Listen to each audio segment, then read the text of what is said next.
So welcome everyone. My name is Olivia McCuskey and I'm with the Education Alliance. The Education Alliance exists to mobilize business and community support for public schools. We are passionate about helping all students build career awareness and be ready for future success. And one of the ways we do that is by hosting programs like this West Virginia Ready virtual internship course. Today, I am excited to welcome Appalachian Power, and joining us, we have Kim Pruitt, Amanda McClellan, and Latanya Porter. They will be speaking with us today about career opportunities available in their industry, and they will also provide skill facilitation, I believe, on the R-Factor training. So a quick outline of today's module. The first 10 to 15 minutes, we will learn about both the energy industry and the types of careers available there, and then we will leave time for Q&A. The next 10 to 15 minutes, we will learn about the skill of R-Factor training, and Amanda will speak more about that. And then to finish us off, we will have another round of Q&A. And with that, I'm going to turn it back over to Amanda to begin. Thanks, Olivia. So as we start every AEP meeting, we're going to start with a quick little safety contact. And my safety contact today, I think, is perfect timing. A lot of folks are on spring break or getting ready to start spring break. And my reminder today is about sunscreen. So one, we always want to wear a product that has at least SPF 15 or higher sunscreen, right? Hopefully you can find something that is waterproof or hopefully at least water resistant, right? And the big one for me, especially this time of year, is making sure that you are paying attention to the expiration date on your sunscreen.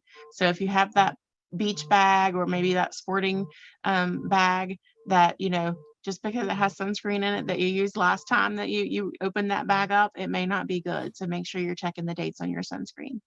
So we'll go ahead and get started this morning. As Olivia said, I've got some team members with me today. Kim Pruitt is from our Human Resources Department, and Latanya Porter is a learning coordinator just like me, and we'll be talking to you today. And I'm going to start out with a video about just kind of an overview of what American Electric Power and Appalachian Power is. So hopefully I can get everything to work nicely this morning and be able to share my screen with the audio.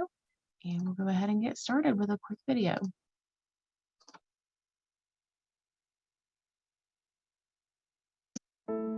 The energy industry is in the midst of a historic transformation. Customers expect a more personalized experience.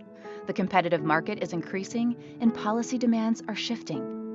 We're a Fortune 200 company that's committed to transformation, always moving forward, powering a new and brighter future for our customers and communities, on the path to become the next generation energy company.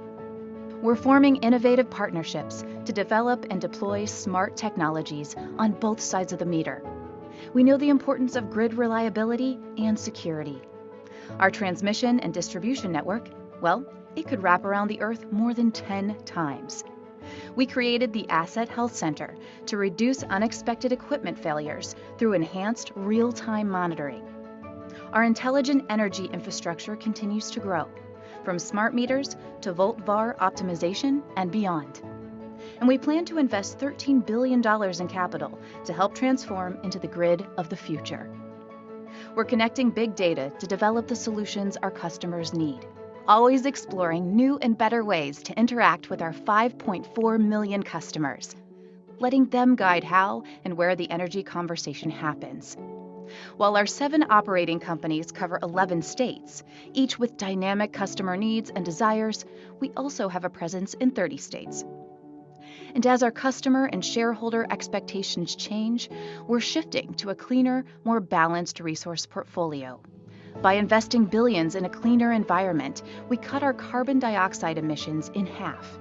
And we continue to expand our renewable energy sources, currently generating enough energy to power more than 3 million homes.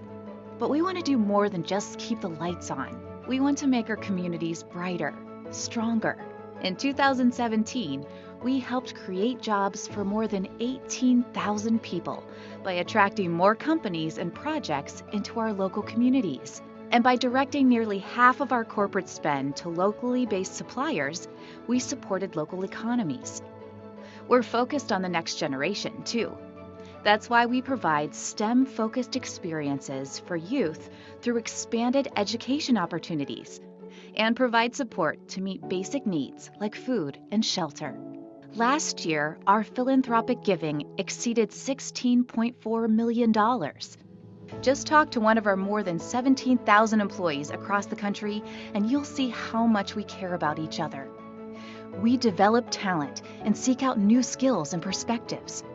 Our most valuable resource is our people. In fact, we proudly received a perfect score on the 2017 Human Rights Campaign Corporate Equality Index. You see, American Electric Power isn't just about power, it's about empowering. Together, we can redefine the future of energy and develop innovative solutions that power communities and improve lives. And the power to succeed is in all our hands. Together, we have boundless energy.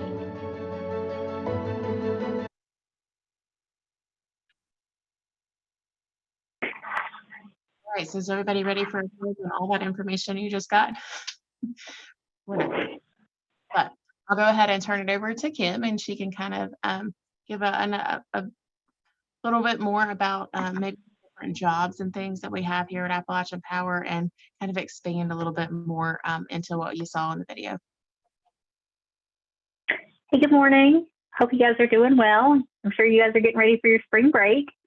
So to Amanda's point, I want to talk a little bit about kind of the structure of Appalachian Power and our parent company, American Electric Power, or AEP. And then we'll kind of talk a little bit about jobs that we have too, and what you need to do some of the jobs that we have at AEP.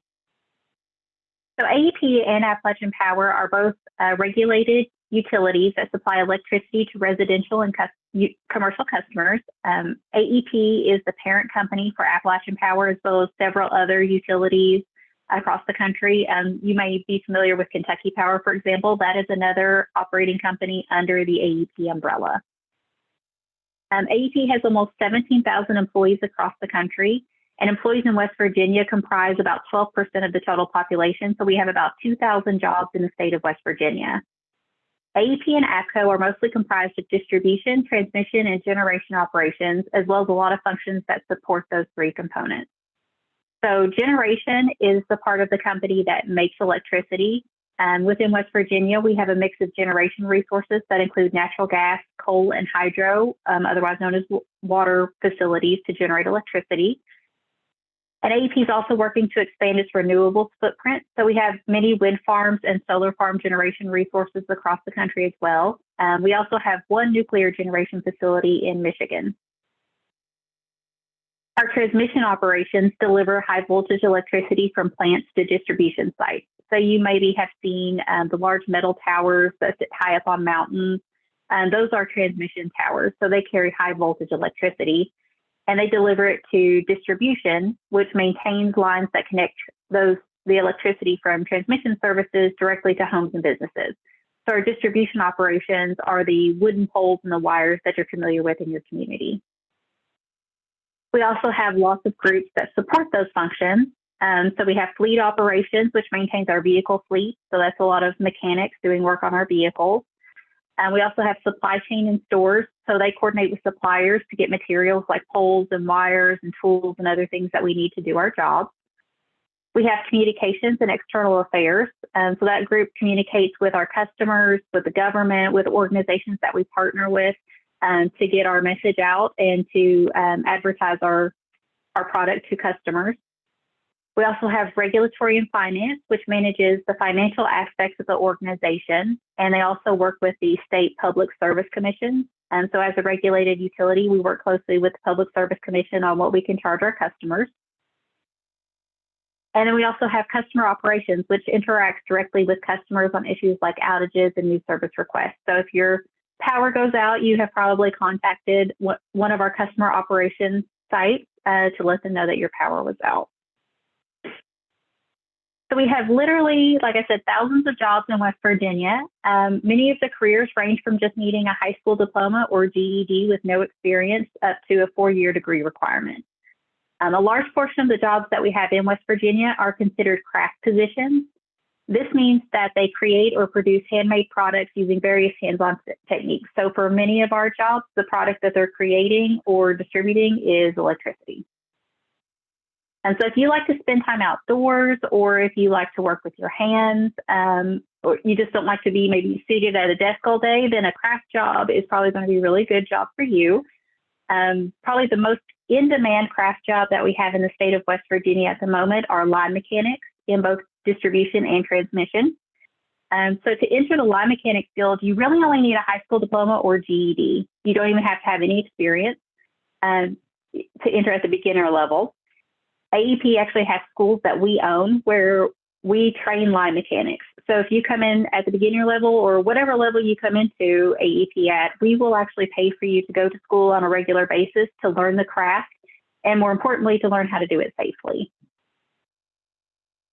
In generation, we also need employees to operate and maintain the plant sites, and these include our hydro facilities, our water facilities. And we also anticipate that our wind facilities will expand across the AEP footprint in the future, and we're going to have a growing need for the special expertise that it takes to run those types of operations as well. So many of the roles in our generation site require a 2-year degree in something related to the field like engineering or industrial or energy technology. But we do also have a path in those fields for people with just high school diplomas or GEDs. So if you have a couple of years of related experience, you can get into those fields with a high school diploma or a GED. Typically related experience would be some type of plant operations support. So something similar to what you would be doing at the site. A lot of folks that end up in those roles get that experience through contractor work. And then another in-demand job that we have in the state of West Virginia is in our Customer Solutions Center group. So that customer group that interacts directly with our customer base. We have a center in Hurricane, West Virginia. And though we do have some people on site there, we also have a lot of remote work now in that job family. So you can actually get a job doing customer solutions work remotely. These jobs interact with customers by phone, by email, by chat, and you're going to address a wide variety of issues. If you take one of these jobs, you're not only going to be answering customer calls for people in West Virginia, you'll be answering customer calls for people across our footprint. So it's a really skilled job that requires good customer focused skills, and it requires patience. And because people are very rarely happy when they're calling it because their power is out. But it does require a lot of knowledge as well in terms of how different things operate in different states. So it's a very difficult job, but also a very rewarding job for those who are successful in it.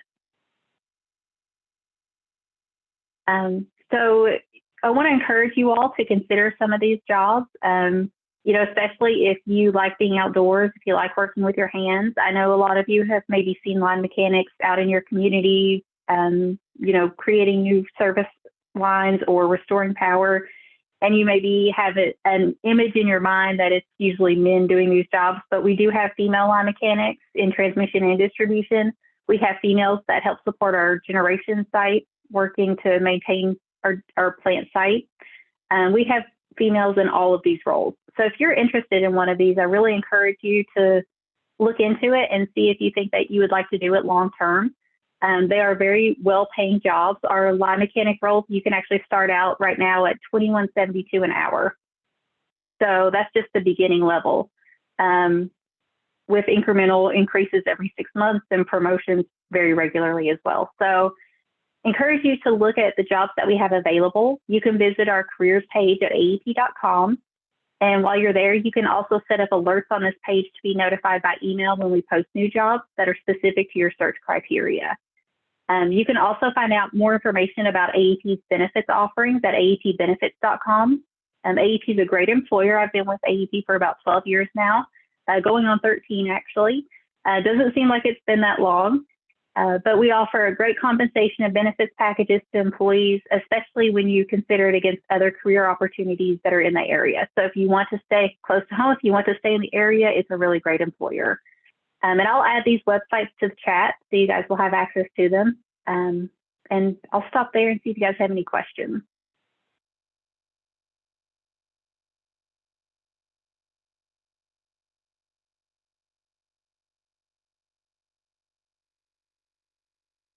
Valerie, do we have any questions for Kim or Amanda?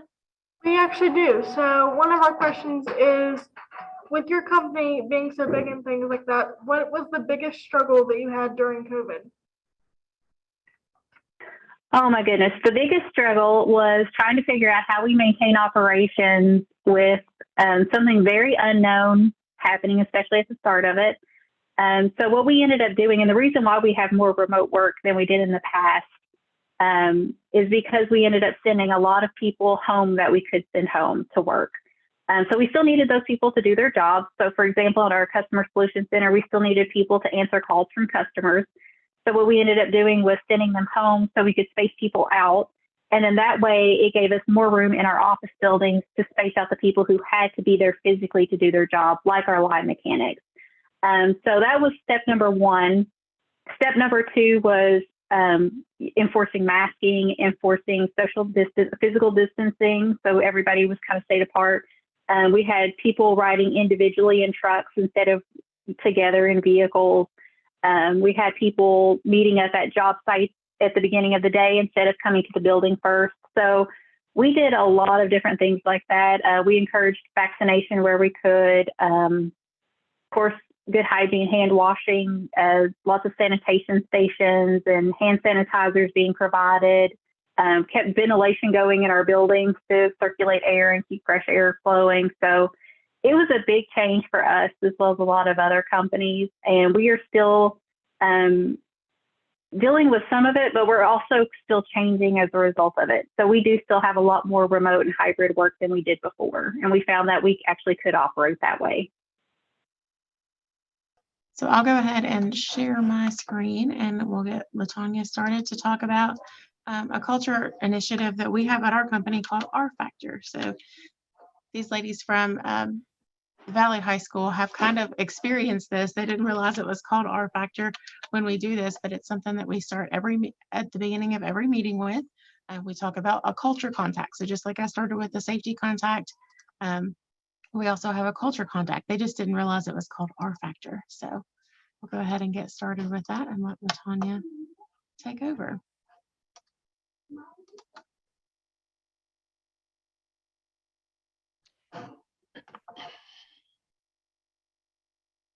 Okay, so what drives daily behavior? It's our culture. Culture is what we believe, how you behave, and the experiences your behavior delivers to your teachers or your fellow students. It's your beliefs, your behaviors, and your experiences. And so here at APCO, in AEP in general, we've always talked about the culture and the importance of having a good culture, but we never really defined for our employees what that culture is supposed to look like. So with the help of a company called Focus 3, we created a culture playbook. And our playbook lists what we believe as a company, how we will behave based on those beliefs, and the outcomes we can achieve based on those behaviors. And we didn't only have the management or corporate folks in the room to create this playbook. We brought in a cross-section of employees from all levels of the company. And it was the collective group that agreed on how the culture at APCO should believe, behave, and achieve. And so here are some of our beliefs and our behaviors. So as far as safety is the #1 priority here at Appalachian Power Company. And so if we believe that zero is attainable and sustainable, then how are we going to behave? We're going to be each other's keeper. We're going to see something, we're going to say something, and we're going to do something, and we're going to be committed to safety. And so if we behave that way, then the outcome is that everybody goes home safe every day. One of our other important beliefs is the power of the team. So if we think team and not self, if we communicate clear and timely, and if we learn from each other and provide continuous improvement, if we provide what the team needs for success, then everybody here at APCO wins. So what's an example of teamwork for you guys? What does teamwork look like for you? I guess for us with this project and things, whenever we get started doing that, just like listening to one another and like hearing our ideas is kind of teamwork. Absolutely. So if you do that, then what outcome can you hope to achieve? Having a good project. Yeah, absolutely. A really good project and probably a little bit of fun in the process too, right? Yeah. So why is culture important? There's a cycle between culture and behavior. Culture drives behavior, and behavior reinforces the culture that created it. It's just like a flywheel. Culture creates momentum, whether it's good or bad.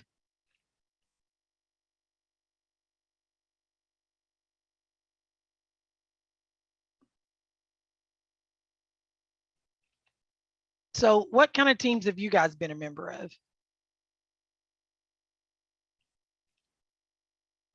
We're actually all part of our officer team for our FFA chapter.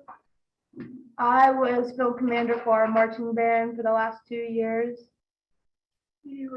And I'm the raise leader.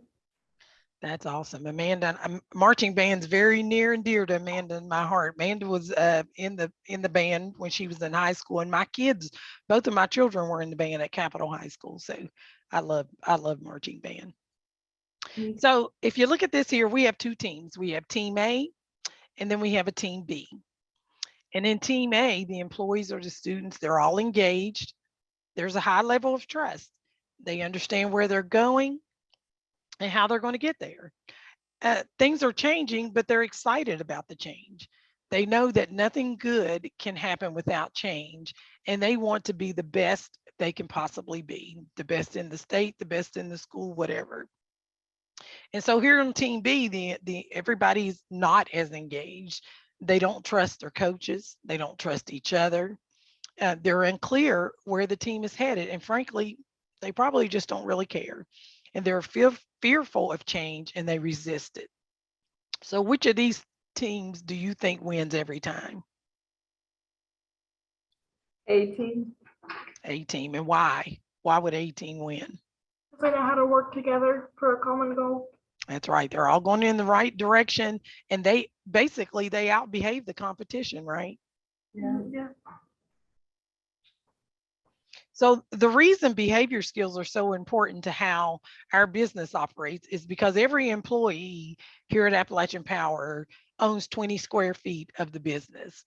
So everyone owns 20 square feet of their department, of their crew, of their team, or their works group strategy and their ability to execute. And so it's the behavior of everyone that drives that team's performance.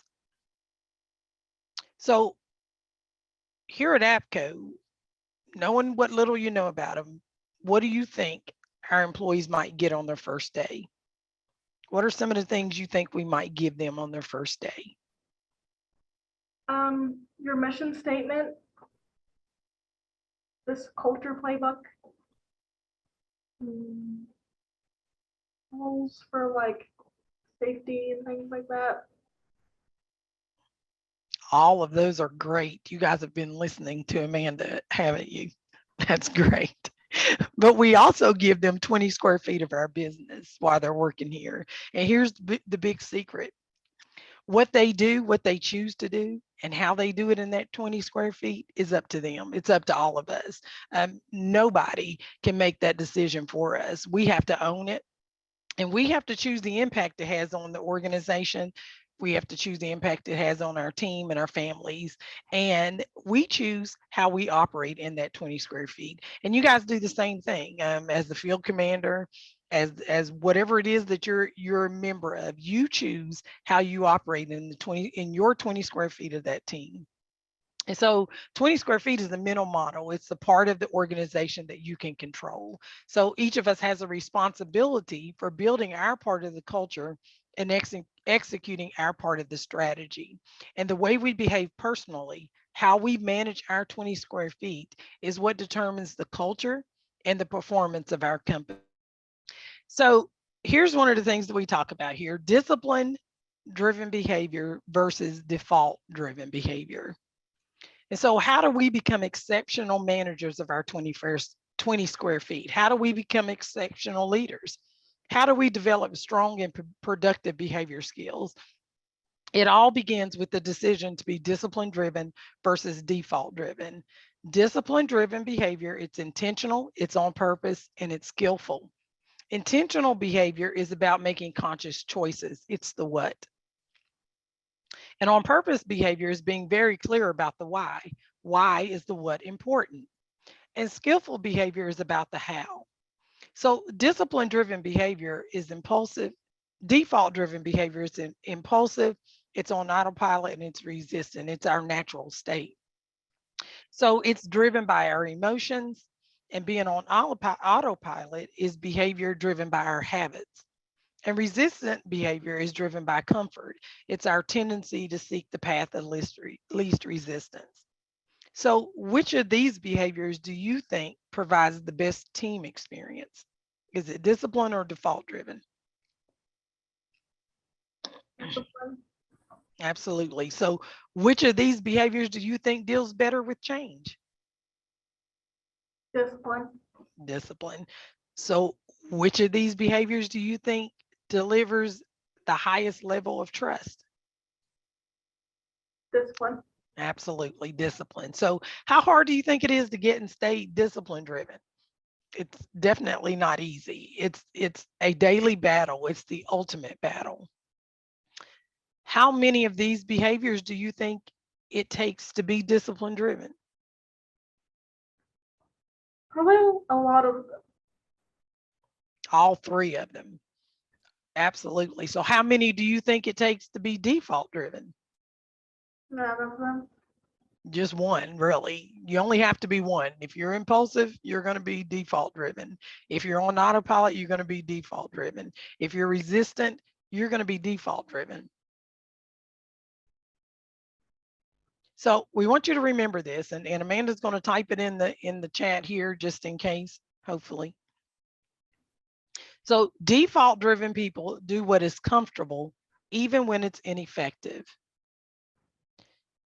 Default driven people do what is comfortable, even when it's ineffective. And discipline driven people do what is necessary, even when it's uncomfortable. So just think about that for a second. Default driven people do what is comfortable, even when it's ineffective. And discipline driven people do what is necessary, even when it's uncomfortable. So in other words, it takes a lot of perseverance and grit to get and stay discipline driven. So it's not an easy task, right? So we're going to walk through a simple formula to help us with this, okay? So how do you navigate the events of life and work in a way that produces exceptional results? How do we consistently get and stay discipline driven? How can we help our company, our school, our teammates, our families, and our friends get and stay discipline driven? We begin by implementing a simple yet powerful system called E plus R equals O. Event plus response equals outcome. This system teaches something very important about discipline-driven behavior. It teaches that we don't control the events in our life and we don't directly control the outcomes, but we always control how we choose to respond. And how we choose to respond means everything. This is the R factor.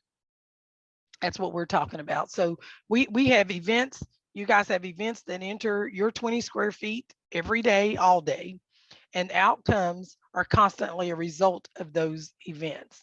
So, but it's what we do in our 20 square feet that determines what kind of outcomes we'll have.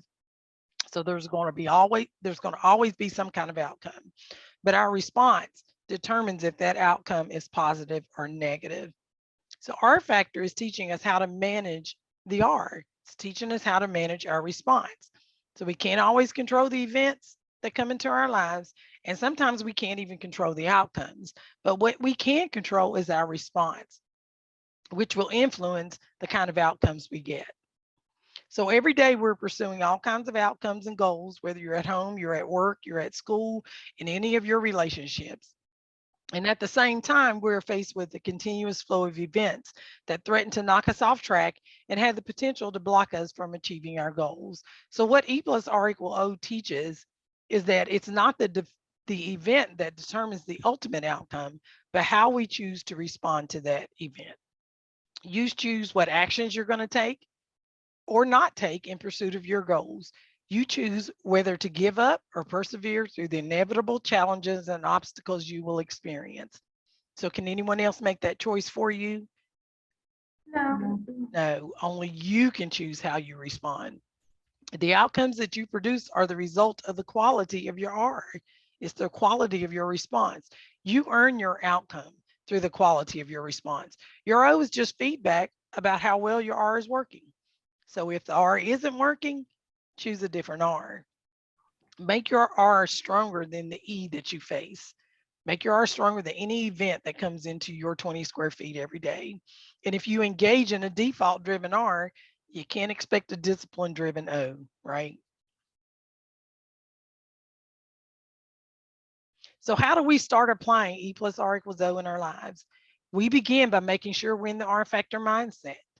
The R factor mindset recognizes and accepts that I do not control events. The first step is accepting this. No matter how much you don't like it, it's just the truth. You don't control, I do control how I choose to respond. We all control that. The second step is accepting that no one else can respond for you. Only you can choose how you respond.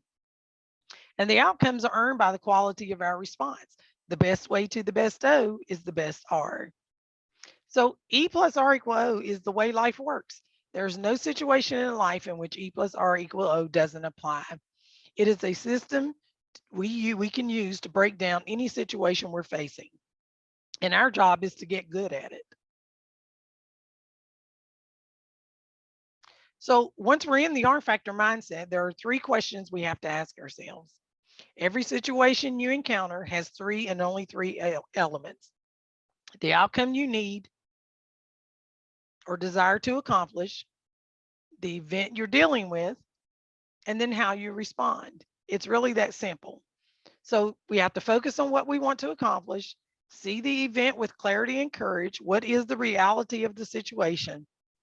And then we have to identify the most discipline-driven response we can take right now.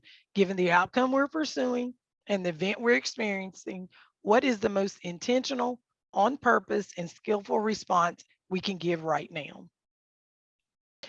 Now, the outcome of your driving is to do what? Stop so that you don't get like hit. You want to get to your destination safely, right? Yeah. So the event is someone just cut you off. So what are some of the default driven responses you can have? So default, remember that was below the line. That's when you're impulsive. Run off the road. Road rage. Road rage, exactly. Exactly. Maybe a few hand gestures, right? Amanda sees it all the time. We have cameras in our vehicles, and sometimes some of the words that come out of people's mouth aren't exactly friendly either, right? So that may be some of the default driven responses. So what might happen if you do that? If you run somebody else off the road, what might happen? What's an outcome to that response? If you give them the 1 finger salute, what might be the outcome to that response? Somebody getting injured. Yeah, people get shot for doing it. Full of anger. So you're not going to make them happy either, right? You're upset. They're going to be upset. Could cause some kind of accident, right? So thinking about your original outcome, we want to get to our destination safely, right? So what might be a discipline driven response? What should we do?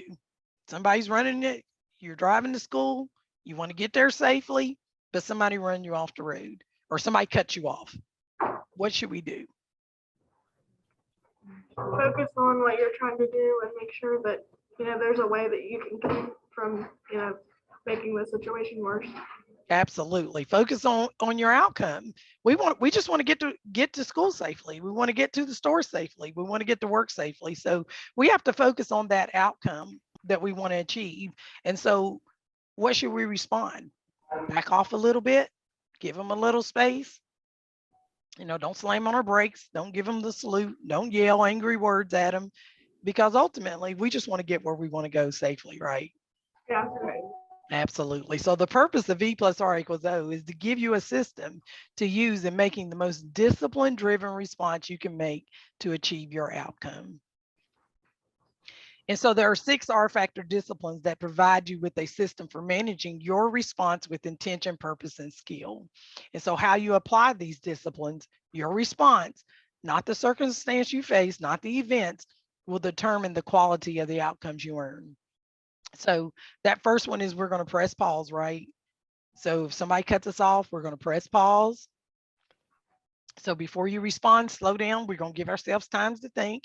We're going to focus on gaining exceptional clarity about the outcome we're pursuing and the event we're facing. And then we have R2. R2 is get your mind right. Pay attention to your inner response. Get focused on what really matters. And then R3 is step up. Respond above the line. Engage in the best possible response given the outcome you want and the situation you're facing. Do what needs to be done. And then R4 is adjust and adapt. Get good at change. It's a fact of life. Success goes to those who are adaptable. And then R5, we're going to make a difference. Create great experiences for others. Your attitude and your behaviors are deeply personal, but rarely private. Your R is an E for others. And then we're going to build skill. Be intentional about the habits we develop. Build skill and grow beyond your talent. And so when we press pause, we're going to think better. When we get our mind right, we're going to have better emotions. When we step up, we're going to have better execution. And when we adjust and adapt, we're going to be better at change. And when we make a difference, we're going to have better teams and better relationships. And when we build skill, we're going to have better capabilities. So we'd like you to take every opportunity you use E plus R equal O at school and at home. And the good thing about this system, it's just not beneficial to your work or school life. It's something you can use in any situation. So just imagine the impact you can have on others where you're an elite operator in your 20 square feet. You can most likely influence others to be better operators of their 20 square feet. And then it becomes a domino effect. It just spreads in every area of your life. So I challenge you to be elite operators of your 20 square feet doing your internship here. I challenge you to take what you learned today and what you will learn throughout this semester and build the skill necessary to obtain your future goals. Your fellow students, your teachers, your families, and your future employers, and hopefully one of those may be APCO, will be better because of it.